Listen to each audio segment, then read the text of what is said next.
कभी कभी ज़िंदगी में कोई घटना, कोई तारीख, कोई दिन ऐसा तूफ़ान लेकर आते हैं कि हर तरफ तबाही मच जाती है। और ये तबाही गांव के गांव उजाड़ जाती है, लोगों के परिवार ख़त्म हो जाते हैं। हज़ारों लोगों को अपनी ज़िंदगी से हाथ धोना पड़ता है। इसके बाद लोगों को ऐसी घटनाओं से, ऐसे बुरे वक्त से और ऐसे दर्द से उबरने में सदियां गुजर जाती हैं। 27 फरवरी 2002 ये तारीख भी अपने साथ एक ऐसा दिन लेकर आई जिसे इतिहास के पन्नों में काले अक्षरों में दर्ज किया गया। ये एक ऐसा दिन था जिसने भारत में रहने वाले लोगों के बीच के प्रेम, सौहार्द और भाईचारे के बीच हमेशा हमेशा के लिए दीवार खड़ी कर दी। मैं बात कर रहा हूँ 27 फरवरी 2002 को हुए गोधरा कांड की और गुजरात दंगों की, और इन दंगों का शिकार हुई बिल्किस बानो की। नमस्कार, मैं सुरेंद्र। भारत में राम मंदिर का मुद्दा काफ़ी सालों से चला आ रहा था और इसके निर्माण के लिए हिंदूवादी संगठनों के द्वारा समय समय पर प्रदर्शन और आंदोलन किए जाते रहे हैं। लेकिन जब से इस मुद्दे का राजनीतिकरण हुआ, मामला थोड़ा गंभीर होने लगा और साल 1992 में बाबरी मस्जिद विध्वंस के बाद दो धर्मों के लोगों के बीच में काफ़ी दरारें पैदा होने लगीं। लेकिन इस मुद्दे पर फिर कभी और बात होगी। आज बात करते हैं गोधरा कांड और गुजरात दंगों की। साल 2002 फरवरी का महीना था। अयोध्या के उसी परिसर में हिंदूवादी संगठन बीएचपी के द्वारा एक धार्मिक कार्यक्रम का आयोजन किया गया। इस आयोजन में देश भर से लोगों को आमंत्रित किया गया। इस आयोजन में सम्मिलित होने के लिए अहमदाबाद से भी हजारों की संख्या में कार सेवक पहुंचे हुए थे। कार्यक्रम समाप्त हुआ तो 25 फरवरी को हजारों की संख्या में कार सेवक साबरमती ट्रेन में बैठकर अहमदाबाद के लिए रवाना हुए। लेकिन 27 फरवरी की सुबह जब ट्रेन गोधरा स्टेशन पर पहुंची तो ट्रेन की S6 बोगी में आग लग गई और इस अग्निकांड में 59 कार सेवकों की दर्दनाक मौत हो गई। लेकिन सबसे बड़ा सवाल था कि आखिर ट्रेन में आग लगी तो लगी कैसे, और अगर लगाई गई तो किसने लगाई, और लगाई तो आखिर क्यों लगाई।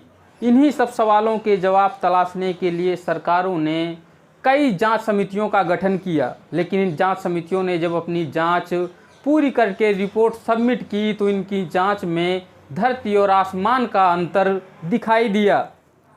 लेकिन इस घटना के दौरान कुछ लोकल समाचार पत्रों और प्रत्यक्षदर्शियों के मुताबिक जो तथ्य सामने निकल कर आए, उन तथ्यों से कार सेवकों की भूमिका पर भी सवाल खड़े होते हैं। प्रत्यक्षदर्शियों के मुताबिक बताया गया कि कार सेवकों की संख्या हजारों में थी, इसलिए पूरे सफ़र के दौरान वो चाहे जाने के समय हो या वहाँ से वापस आने के समय कार सेवकों के द्वारा भारी उत्पात मचाया गया। कार सेवकों के पास भारी मात्रा में हाथों में त्रिशूल और डंडे थे और इसी दौरान उन्होंने कुछ ऐसे काम किए जो शायद शोभा नहीं देते। बताया गया कि कार सेवकों ने जगह जगह पर लोगों से झगड़ा किया, ट्रेन के यात्रियों को परेशान किया और वापस आने के दौरान रुदौली स्टेशन में दुकानदारों से झगड़ा भी किया। इस दौरान उन्होंने एक मुस्लिम बुजुर्ग के साथ बदतमीजी की, उनकी दाढ़ी नोच डाली, जबरदस्ती जय श्री राम के नारे लगवाए और अंत में उनके सीने में त्रिशूल से वार कर दिया। वो अलग अलग जगहों पर दुकानदारों से झगड़ा करते रहे और इस झगड़े के दौरान कई लोगों को गंभीर चोटें भी आईं। वहीं जब 27 फरवरी की सुबह ट्रेन गोधरा से एक स्टेशन पहले दाहोद में रुकी हुई थी, सुबह का वक्त था, मुस्लिम महिलाएं काम से घर से बाहर निकली हुई थीं। प्रत्यक्षदर्शियों के मुताबिक बताया गया कि प्लेटफॉर्म के अपोजिट साइड में कार सेवकों के द्वारा उन महिलाओं को अश्लील इशारे किए गए और जब इसका विरोध कुछ मुस्लिम युवकों ने किया तो उनसे झगड़ा किया गया, उनको मारा पीटा गया। लेकिन इन सब घटनाओं से गोधरा कांड का कोई कनेक्शन समझ में नहीं आता। लेकिन जो अगला तथ्य सामने निकल कर आया, इस घटना से थोड़ा बहुत अनुमान तो लगाया जा सकता है, लेकिन पुख्ता तौर पर कहना ठीक नहीं होगा। बताया गया कि ट्रेन जब दाहोद स्टेशन में खड़ी हुई थी तो ट्रेन के S6 बोगी में एक मुस्लिम युवक चाय बेचने के लिए चढ़ा, लेकिन कार सेवकों के द्वारा उससे बदतमीजी की गई और ज़बरदस्ती उसको ट्रेन से नीचे उतार दिया गया। इसी दौरान उस मुस्लिम युवक ने अपने साथियों को फ़ोन किया और शायद उसी के साथी गोधरा स्टेशन पर ट्रेन के आने का इंतजार करते रहे और जब ट्रेन गोधरा स्टेशन पर पहुंची तो उसे रोककर पथराव शुरू कर दिया गया और उस पर पेट्रोल बम से हमला कर दिया गया। इस दौरान ट्रेन की S6 बोगी में भीषण आग लग गई और इस अग्निकांड में 59 लोग मारे गए। लेकिन इसकी एक और कहानी भी लोगों के द्वारा बताई जाती है। बताया जाता है कि चूंकि मामला राम मंदिर से जुड़ा हुआ था और 1992 में बाबरी मस्जिद विध्वंस के बाद मुसलमानों में इसके प्रति काफ़ी गुस्सा भी था और इसीलिए उन्होंने इस घटना को अंजाम दिया था। लेकिन जब गोधरा कांड की गुजरात सरकार के द्वारा आयोग गठित करके जांच करवाई गई तो इसके अलग अलग नतीजे सामने आए। गुजरात सरकार के द्वारा गठित किए गए आयोग नानावती शाह आयोग के द्वारा जांच में बताया गया कि गोधरा कांड की घटना एक सुनियोजित घटना थी। इसका प्लान पहले से ही तैयार किया गया था और ये पूरी घटना प्लान के तहत अंजाम दी गई थी। वहीं साल 2004 में जब केंद्र की सरकार बदली और यूपीए गठबंधन सत्ता में आया तो लालू यादव को रेल मंत्री बनाया गया और तभी सितंबर 2004 में लालू यादव के द्वारा केंद्र की तरफ से एक यूसी बनर्जी समिति का गठन किया गया और इस समिति ने जब अपनी जांच रिपोर्ट सौंपी तो जांच में बताया गया कि गोधरा कांड की घटना मात्र एक दुर्घटना थी, ना कि कोई सोची समझी साजिश। लेकिन इस जांच पर कई सवाल खड़े किए गए। बताया गया कि ये जांच पूरी तरह से गलत थी। जांच के द्वारा ना कोई तथ्यों पर बात की गई, ना गवाहों के बयान लिए गए, यहाँ तक कि गोधरा स्टेशन पर मौजूद उन पुलिस वालों के भी बयान दर्ज नहीं किए गए जिन्होंने इस घटना को अपनी आंखों से देखा था। इसीलिए साल 2006 में गुजरात हाई कोर्ट के द्वारा यूसी बनर्जी समिति को पूरी तरह से खारिज कर दिया गया। हाई कोर्ट का कहना था कि इस मामले की जांच पहले से ही नानावती शाह आयोग कर रहा है। चूंकि ये मामला राज्य का है इसलिए केंद्र का इससे कोई लेना देना नहीं है और हाई कोर्ट ने यूसी बनर्जी समिति को असंवैधानिक करार देते हुए सिरे से खारिज कर दिया। लेकिन इतना सब कुछ हो जाने के बाद भी गुजरात में कभी दंगे नहीं होते अगर हिंदुवादी संगठन बीएचपी यानी विश्व हिंदू परिषद के द्वारा लोगों को उकसाया नहीं गया होता। दरअसल हुआ ये कि जिन लोगों की भी मौत गोधरा कांड में हुई थी उनके शवों को ना तो उनके परिजनों को सौंपा गया और ना ही पुलिस प्रशासन को, बल्कि विश्व हिंदू परिषद के द्वारा उन शवों को अपने कब्जे में ले लिया गया और उन शवों को खुले ट्रकों में भरकर अहमदाबाद ले जाया गया और अहमदाबाद में एक बड़े खुले स्थान में रखकर लोगों को इकट्ठा किया गया, लोगों को उकसाया गया, भड़काया गया और लोगों की भावनाओं को हथियार बनाकर खून का बदला खून से लेने जैसे भाषण दिए गए। और इस प्रदर्शन का नतीजा ये रहा कि इस घटना के बाद गुजरात पूरी तरह से दंगों की आग में जलने लगा। 28 फरवरी की सुबह से ही गुजरात में दंगे भड़क गए और जगह जगह ये दंगे भयावह होने लगे। आगजनी की जाने लगी, पथराव होने लगे, लोगों के घरों को जलाया जाने लगा और सबसे ज़्यादा टारगेट किया गया मुस्लिम इलाकों को। लगातार 3 दिनों तक गुजरात दंगों की आग में जलता रहा और इन दंगों में करीब 1000 से ज़्यादा लोगों को मौत के घाट उतार दिया गया। 1000 की गिनती सरकारी आंकड़ा थी, लेकिन लोगों का मानना था कि इन दंगों में करीब 3000 से ज़्यादा लोगों की हत्याएं की गई हैं। लेकिन इन दंगों के दौरान 2 ऐसी घटनाओं को अंजाम दिया गया जिन घटनाओं ने पूरे देश के लोगों को अंदर से झकझोर कर रख दिया। इनमें से एक घटना थी अहमदाबाद के चमनपुरा के गुलबर्ग सोसाइटी की और दूसरी घटना थी नरोदा पाटिया की। 28 फरवरी की सुबह से ही पूरे गुजरात में दंगे भड़क गए थे। लोगों को मारा काटा जा रहा था, जगह जगह आगजनी हो रही थी, दृश्य भयावह हो रहे थे और गुलबर्ग सोसाइटी चारों तरफ से हिंदुओं से घिरी हुई थी। इसीलिए गुलबर्ग सोसाइटी में रहने वाले कांग्रेस के सांसद एहसान जाफरी के द्वारा पुलिस को कॉल किया गया और उनसे सुरक्षा मुहैया कराने के लिए बात की गई। लेकिन पुलिस के द्वारा कोई भी सुरक्षा व्यवस्था मुहैया नहीं कराई गई। इसका एक मुख्य कारण ये था कि जगह जगह पर दंगे फैले हुए थे और पुलिस के पास इतनी फोर्स नहीं थी कि वो हर जगह पुलिस को तैनात कर सके। और अंत में परिणाम वही हुआ जिसका गुलबर्ग सोसाइटी में रहने वालों को डर था। धीरे धीरे करके गुलबर्ग सोसाइटी के पास लोग इकट्ठा होने लगे और ये भीड़ धीरे धीरे हजारों में पहुंच गई।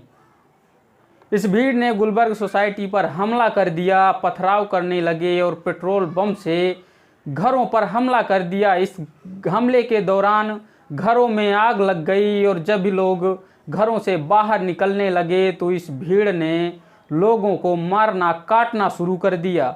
महिलाओं के साथ सामूहिक बलात्कार किए गए, उन्हें नंगा करके जिंदा जला दिया गया। छोटे छोटे मासूम से बच्चों को, चाहे वो 1 दिन का हो या 1 साल का, ज़मीन में पटक पटक कर मार दिया गया।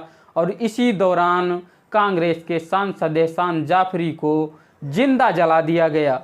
गुलबर्ग सोसाइटी हत्याकांड में 69 लोगों को मौत के घाट उतार दिया गया। बीबीसी के एक पत्रकार के अनुसार वो बताते हैं कि हम गुजरात दंगों की ग्राउंड रिपोर्टिंग करने के लिए बाहर निकले हुए थे। हमने कई दंगों को कवर किया था, लेकिन गुजरात दंगे सारे दंगों से बिल्कुल अलग थे। बाकी के दंगों में रिपोर्टरों के नाम और उनके प्रोफेशन को पूछकर उनसे बदतमीजी नहीं की जाती थी, लेकिन गुजरात दंगों में रिपोर्टरों के नाम पूछे जा रहे थे, धर्म पूछा जा रहा था, आई कार्ड, आइडेंटिटी प्रूफ मांगे जा रहे थे और ये देने के बावजूद भी रिपोर्टरों को मारा पीटा जा रहा था। दृश्य इतने भयावह होते जा रहे थे कि हमें तत्काल वहाँ से निकलना पड़ा। हम लोग पुलिस कंट्रोल रूम पहुँचे ताकि हर जगह की खबर में नज़र रखी जा सके। हम कंट्रोल रूम में बैठे हुए थे और भारी तादाद में पुलिस के पास फ़ोन कॉल्स आ रहे थे। हर तरफ से मदद की गुहार लगाई जा रही थी, लेकिन पुलिस के पास भी उतनी संख्या में फोर्स नहीं थी कि वो हर जगह पर भेज सके। और इसी दौरान गुलबर्ग सोसाइटी से एहसान जाफरी की भी कॉल आई थी। करीब 4 बजे के लगभग पुलिस ने फोर्स का इंतज़ाम किया और हम पीछे पीछे पुलिस के साथ गुलबर्ग सोसाइटी की तरफ बढ़ने लगे। लेकिन जब हम वहां पर पहुंचे तो पुलिस को करने के लिए कुछ खास बचा नहीं था। चारों तरफ सिर्फ धुआं ही धुआं उठ रहा था और हर तरफ लोगों की लाशें बिखरी हुई पड़ी थी।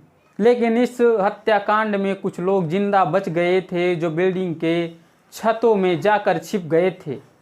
जब पुलिस वहां पर पहुंची तो वो लोग इतने घबराए थे कि पुलिस के आने से भी डर रहे थे। किसी तरह पुलिस ने उनको नीचे उतारा और जब वो लोग नीचे आए तो उनमें एहसान जाफरी की पत्नी जाकिया जाफरी भी थी, जो आज तक इंसाफ की लड़ाई लड़ रही हैं। और दूसरी घटना थी नरोदा पाटिया की, जो गुलबर्ग सोसाइटी से भी ज़्यादा भयावह थी। नरोदा पाटिया मुस्लिम इलाका है और यहाँ पर रहने वाले ज़्यादातर मुसलमान गरीब और मजदूर हैं जो मजदूरी करके अपना पेट पालते थे। 28 फरवरी की सुबह दंगे भड़कने के बाद नरोदा पाटिया भी दंगों की चपेट में आ गया। धीरे धीरे लोग नरोदा पाटिया के पास इकट्ठा होने लगे और संख्या धीरे धीरे हजारों में पहुंच गई। लोगों ने नरोदा पाटिया को चारों तरफ से घेर लिया और नरोदा पाटिया में पथराव शुरू हो गया। आगजनी की जाने लगी, लोगों को मारा काटा जाने लगा। जो भी आता उसे बख्शा नहीं जाता, फिर वो चाहे महिलाएं हों, पुरुष हों या फिर मासूम से बच्चे। महिलाओं से सामूहिक बलात्कार किए गए, उन्हें नंगा करके जिंदा जला दिया गया। पुरुषों का कत्लेआम हुआ और छोटे छोटे मासूम से बच्चों को पटक पटक कर मार दिया गया। ये नृशंस हत्याकांड यहीं तक नहीं रुका। गर्भवती महिलाओं के पेट चीरकर उनके बच्चे निकाल लिए गए, उनके भ्रूण लटक रहे थे। चारों तरफ उनकी अतड़ियाँ बाहर निकली हुई पड़ी थीं और इस हत्याकांड में 97 लोगों को मौत के घाट उतार दिया गया था। नरोदा पाटिया के पास के एक कुएं में लोगों को धकेल कर पेट्रोल छिड़क कर जिंदा जला दिया गया था। लगातार 3 दिनों तक गुजरात ऐसे ही दंगों की आग में जलता रहा और हालात इतने बदतर हो गए थे कि सरकार को आर्मी उतारनी पड़ी और किसी तरह आर्मी ने 3 दिनों के बाद हालातों को काबू किया। हालात जब पूरी तरह नियंत्रण में आए तो मार्च 2003 में गोधरा कांड की जांच के लिए गुजरात सरकार की तरफ से एक आयोग गठित किया गया, नानावती शाह आयोग। इसमें एक हाई कोर्ट के जज और एक सुप्रीम कोर्ट के जज को नियुक्त किया गया। इस आयोग ने करीब 5 सालों तक गोधरा कांड की जांच की और साल 2008 में अपनी पहली रिपोर्ट पेश की। इस आयोग के द्वारा बताया गया कि गोधरा कांड की घटना एक सोची समझी साजिश थी और इस आयोग ने 31 लोगों को दोषी पाया, जिन्हें अदालत ने 31 में से 11 लोगों को फांसी की सज़ा दी और 20 को उम्र कैद की सज़ा सुनाई गई। लेकिन बाद में 11 लोगों की फांसी की सज़ा को भी उम्र कैद में तब्दील कर दिया गया। वहीं सरकार के द्वारा नरोदा पाटिया मामले की जांच करने के लिए एक एसआईटी का गठन किया और एसआईटी की रिपोर्ट में ऐसे खुलासे किए गए जिन्होंने लोगों को चौंका के रख दिया। एसआईटी की रिपोर्ट में बताया गया कि नरोदा पाटिया मामले की घटना में भीड़ की अगुवाई करने वाले 2 लोगों को मुख्य आरोपी बताया गया। उनमें से भीड़ की अगुवाई कर रहा था बजरंग दल का पदाधिकारी बाबू बजरंगी और इस भीड़ को निर्देशित कर रही थी भाजपा की महिला विधायक माया कोडनानी। एसआईटी के द्वारा बताया गया कि बाबू बजरंगी के द्वारा लोगों को इकट्ठा किया गया, उनको बंदूकें और हथियार बांटे गए और बाद में भीड़ को लेकर नरोदा पाटिया में नृशंस हत्याकांड रचा गया। नरोदा पाटिया मामले में एसआईटी की कोर्ट ने बाबू बजरंगी को फांसी की सज़ा सुनाई और कोर्ट के द्वारा कहा गया कि बाबू बजरंगी को 1 बार नहीं बल्कि 5 बार फांसी पर लटकाया जाए, क्योंकि उसने जिस हत्याकांड को अंजाम दिया है उसके लिए फांसी की सज़ा भी कम है। वहीं भाजपा की महिला विधायक माया कोडनानी को 28 साल की कठिन कारावास की सज़ा सुनाई गई और इसी के साथ एसआईटी के द्वारा बताया गया कि हत्याकांड में भाजपा के कई कार्यकर्ता भी शामिल थे, जिनके खिलाफ अलग अलग धाराओं में केस दर्ज हुए और एसआईटी की कोर्ट के द्वारा सभी को सज़ा सुनाई गई। लेकिन साल 2018 में गुजरात हाई कोर्ट के द्वारा भाजपा की महिला विधायक माया कोडनानी को बरी कर दिया गया। बताया गया कि उनके खिलाफ कोई ठोस सबूत नहीं मिले, जबकि एसआईटी ने अपनी जांच में बाबू बजरंगी और माया कोडनानी को मुख्य आरोपी बताया था। वहीं बाबू बजरंगी को बाद में बेल पर रिहा कर दिया गया और एक बार तहलका पत्रिका ने जब बाबू बजरंगी का स्टिंग ऑपरेशन किया तो उसने अपनी जुबान से इतनी निर्लज्जता के साथ नरोदा पाटिया मामले की घटना को बयान किया कि जैसे उसने कोई बहुत बड़ा काम किया हो। सुनिए आप बाबू बजरंगी ने उस स्टिंग ऑपरेशन में कहा क्या था। हमारी एफआईआर में लिखा गया है एक को प्रेग्नेंट थी, उसको हमने चीर दिया था। उनको बताया कि क्या होता है कि हम लोग को तुमने मारा तो हम तुमको क्या प्रतिक्रिया दे सकते हैं, हम खिचड़ी कड़ी वाले नहीं है। चैलेंज कर दिया था अगले दिन, यहाँ पे लिख नहीं देना तो मर जाऊंगा मैं। नहीं कोई हमने तो वहीं चैलेंज कर दिया था। जब गोधरा में हम गए और लाशें देखी, हमने उनको वहीं चैलेंज कर दिया था कि इससे 4 गुना लाश हम पाटिया में गिरा डालेंगे। एक बहुत बड़ा खड्डा था, उसमें सब जाके छुप गए तो चारों बाजू से घेर लिया और जो था वो छाट छूट के पूरा कर दिया। उस टाइम हमने बोल दिया फिर 7 बजे वहाँ पाटिया में, पाटिया ना कहते हैं ना उसको, पाटिया में बताइए ना पाटिया किस तरीके का है। पाटिया एक एसटी का वर्कशॉप है, उसके बाद में दीवार है, उसके बाद में पाटिया है। तो उसको पार्टी के सामने मस्जिद है, उसके साथ में एक खड्डा भी है बहुत बड़ा, वहाँ मैदान में सबको मारा हुआ। हमने 7 बजे फोन करके गृह मंत्री को बता दिया था और जयदीप भाई को भी बता दिया था कि इतने लोग मरे हैं, आप अब संभाल लेना। मेरी बातचीत हुई गुरजन जयदीप से, मैंने बोला साहब ऐसा ऐसा हो गया। बोले तुम भाग जाओ, गुजरात छोड़ दो, भाग जाओ। मैं बोला ये क्या हुआ? तो बोले नहीं तुम भाग जाओ, बोले तुम ये भी मत बोला कि मेरे से बात हुई है। वहीं गुजरात दंगों में तत्कालीन सरकार के मुख्यमंत्री नरेंद्र मोदी और उनके तमाम नेताओं पर भी गंभीर आरोप लगे। उस समय के कुछ आईपीएस अधिकारियों ने नरेंद्र मोदी पर गंभीर आरोप लगाए। उनका कहना था कि 27 फरवरी की घटना के बाद मुख्यमंत्री आवास में एक मीटिंग की गई और इस मीटिंग में नरेंद्र मोदी ने क्रिया की प्रतिक्रिया होने की बात कही और पुलिस को प्रशासन के द्वारा सीधे सीधे निर्देश दिए गए कि जो भी होता है होने दिया जाए। और आपको बता दें कि गोधरा कांड में जब विश्व हिंदू परिषद के द्वारा शवों को अहमदाबाद ले जाया गया था तो इस दौरान भी लोगों ने काफ़ी विरोध किया था। यहाँ तक कि भाजपा के मंत्री रहे हरेन पांड्या ने भी शवों को अहमदाबाद ले जाने का विरोध किया था। लेकिन साल 2003 में हरेन पांड्या की हत्या कर दी गई और उसके परिवार ने नरेंद्र मोदी को सीधे सीधे इसका दोषी बताया। उसके परिवार का कहना था कि हरेन पांड्या की हत्या में नरेंद्र मोदी का हाथ है। लेकिन साल 2014 में नरेंद्र मोदी को गुजरात दंगों के मामले में कोर्ट ने क्लीन चिट दे दी। वहीं गुजरात के कुछ IPS अधिकारियों को गुजरात सरकार को बदनाम करने के लिए बाद में पुलिस के द्वारा गिरफ्तार कर लिया गया और आज भी वो लोग जेल की सज़ा काट रहे हैं। तो ये थी गोधरा कांड और गुजरात दंगों की पूरी कहानी। लेकिन अंत में हम आपको एक संदेश देना चाहते हैं। ये संदेश हमारी तरफ से भी है और गुजरात दंगों के सबसे फेमस चेहरे और पोस्टर बॉय रहे अशोक परमार का भी है। 2002 के बाद से गुजरात में कोई बड़ा दंगा नहीं हुआ, जो है शांति बनी हुई है, पीस है। आपका क्या कहना है इसके बारे में? वो कहती है कि नरेंद्र मोदी के शासन में पहले और अब भी गुजरात में बीजेपी के शासन के दौरान कोई दंगा नहीं हुआ बड़ा 2002। अब उसमें तो ऐसा है ना भाई साहब कि 2002 में दोनों कौमों का बहुत नुकसान हुआ है, मुसलमानों का भी हुआ है, हिंदू का भी हुआ है। आप मानते हैं? मैंने देखा है, मानता नहीं हूँ, देखा है मैंने, हमारे इलाकों में दूसरी जगह मैंने सब जगह देखा है कि लोगों का किस तरह का नुकसान होता है। हिंदू का भी हुआ था, मुसलमान का भी हुआ था, किसी का कम तो किसी का ज्यादा, लेकिन हुआ था सबका नुकसान। सर, उन जख्मों से गुजरात उबर गया है क्या?